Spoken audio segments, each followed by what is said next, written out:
morning to you. Thank you so much for tuning in to Delta Television. We are the People's Pride. This is Thursday's edition of Morning Ride, and I welcome you especially on behalf of the board, management and staff of Delta Broadcasting Service, DBS, Asaba.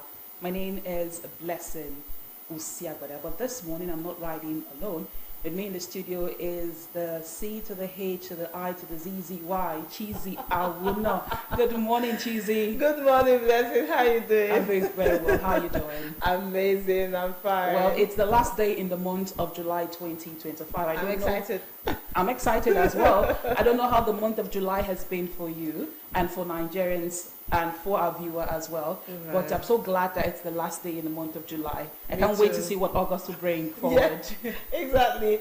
I too can't wait to see what August will look like.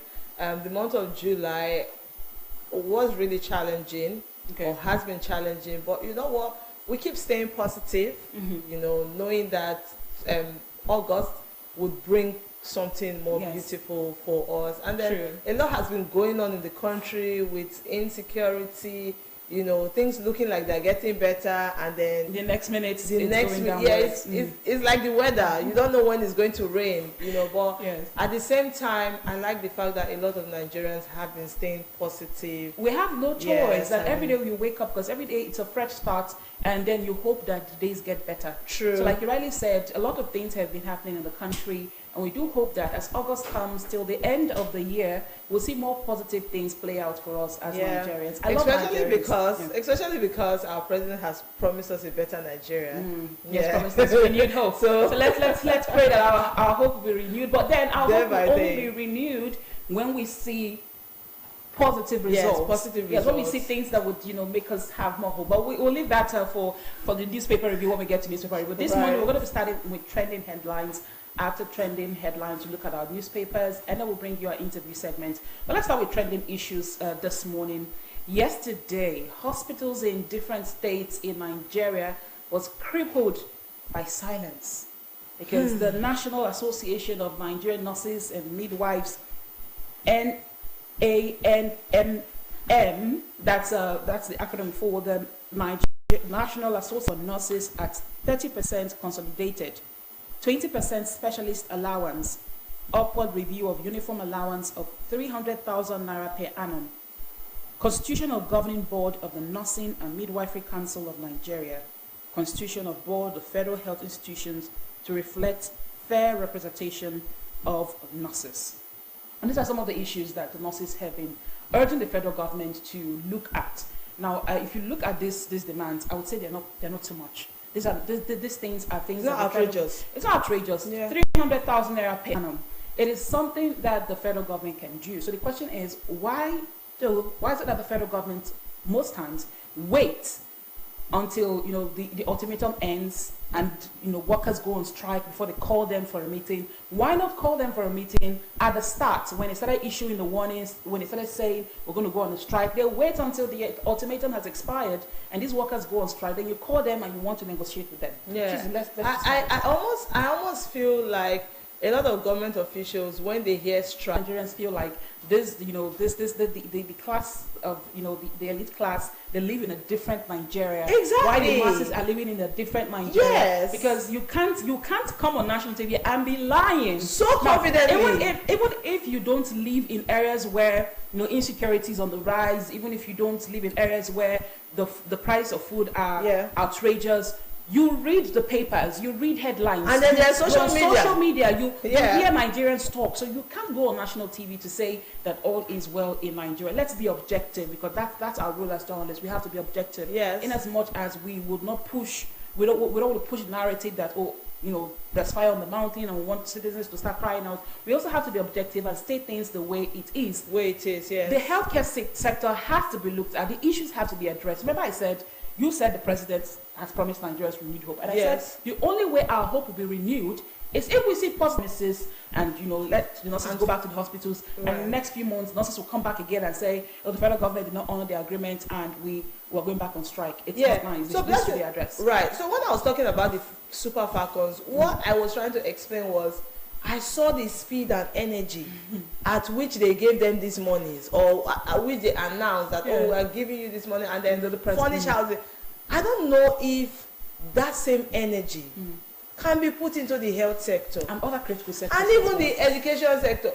See, there are critical sectors that need attention. Can we? And then on social media yesterday, into the night, some persons came out to say, how can this man say that Nigeria insecurity in Nigeria? You mentioned insecurity that's happening in Nigeria, but I'm going to start by reading a quote by a Nigerian, a politician. He is the YPP DG candidate. Says, where is the outrage of those elected to protect us?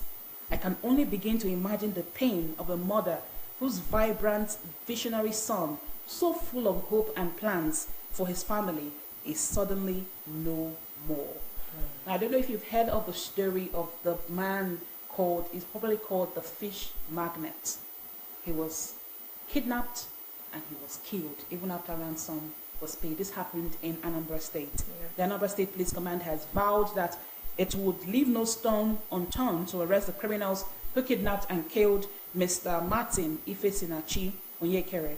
Onyekere is the only son of the state women leader, All Progressive Grand Alliance, that's APGA, and was kidnapped in his residence on July 27.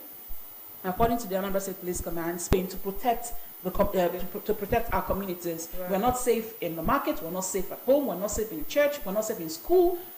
Just yesterday, I saw the headline, 2 students were kidnapped in Obashuku. Obashuku here in Delta State. We've heard of cases of kidnapping in Obashuku. So what is being done to protect the lives of Nigerians? That's a big question, Chief. That's a very big question. Now, yesterday still, after that interview with Mwala, now the ADC on the platform adopted by the opposition coalition ahead of the 2025 election, has urged the president to come out of the villa. And specifically, he has been told not to trust the words of the governors. And I'll quote, he said, actually, I think President Tinubu needs to leave the villa and go on the streets and talk to people and stop listening to this kind of narrative that insecurity has been degraded, and stop listening to the state governors who are just saying what they think they need to say to endear themselves to power. Rather, some persons have said, oh, if you talk to the police, they will arrest you too, because they will say, how did you get information? How did you get it's a complex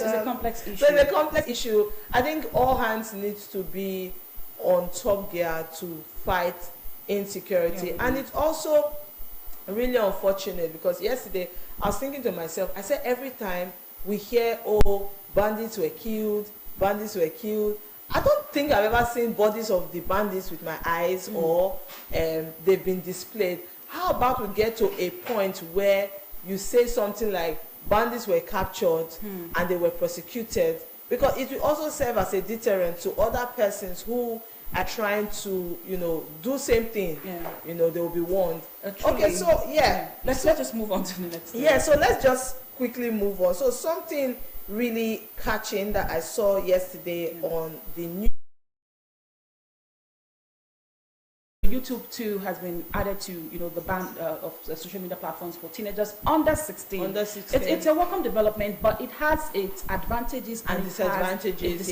Yes. Now my issue is, how is there going to be a mechanism in place, a measure in place to know or to check that this person who created his account is under 16? How will you know? Because these teenagers can come up with fake accounts and lie that they're adults. Yes. So I don't know how they're going to do that. Implementation is my problem. To make sure that these children don't begin to lie and begin to look for ways to create fake accounts just to access social media. We know that social media has great content, educational content for children, but I think restricting the content that teenagers see would have been a more better approach. For example, than just shutting them out. Than just banning them off. Because we have teenagers in the US. In fact, if you look at, people who come up with innovative ideas, create apps and all that. Problem might be from the homes. If parents were more vigilant at what their children see or watch, then we might not have to have these issues. Because personally, even with our Nigerian social media here in Nigeria, most people who comment on social media are young children. Yes. And then you start to wonder. Some of them are very unruly on social Yeah, media. very. You don't know who you're talking to. You don't know the age of the person you're addressing. You're very just uncouth. just disrespectful on social media. So it's like you said, it's the role of the parents, because sometimes I see, especially on TikTok, I see videos done by teenagers, girls under 16, the clothes they wear, the words they use, and all of that. And I begin to ask, where are the parents of these children? Exactly. Where are the family members? Where are the brothers? Where are the sisters? You can't tell your child the truth. Is out how the implementation will be. But I think they are focused on the advantages that this regulation will bring, which is a good one. But they should also create balance between advantages and balance disadvantages. Is key. Yes, balance it. Well, for us here in Nigeria, we don't have such regulation. So it left to parents to watch your children, be vigilant, and as teenagers as well. It's not everything on social media that you should consume. You should be very careful. Social media should not be a platform where you look for inspiration on how to live your life, because many persons on social media are living fake lives. And they're dishing out. These days, it's about relationships and marriage. They're telling a woman what she should do in her own home, and you don't do it in your own home. So it's not everything on social media that you should consume. You should really and then the holidays have set in as well, so parents need to be very vigilant. Instead of giving them the phone, instead of your child pressing his phone from morning